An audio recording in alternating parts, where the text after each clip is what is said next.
Oh, why do Western surgeons still do this barbaric lip lift when now we have this scarless option? I'll tell you why I still do this barbaric approach.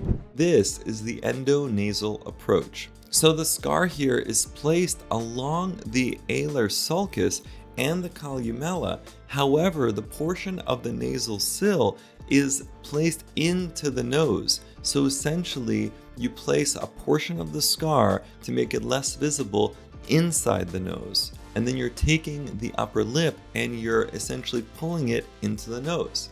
That is the endonasal approach. So that nasal sill portion of the scar is no longer visible because it's buried inside the nose. But the major downside there is that the nasal sill is essentially obliterated. It's almost completely destroyed because you now are cutting on the inside of the sill and bringing skin forward and removing that skin. So your nasal sill is gone.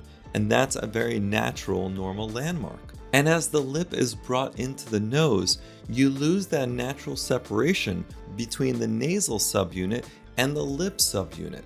Usually we talk about trying to preserve facial subunits so that things look as normal as they can.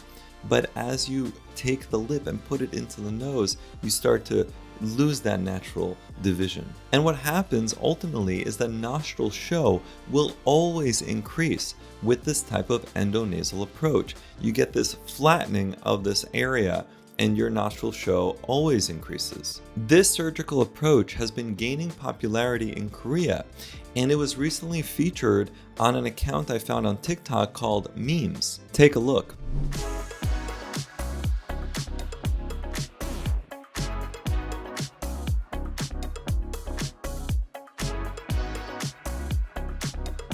And when I went into the comment section, I saw things that were a bit surprising.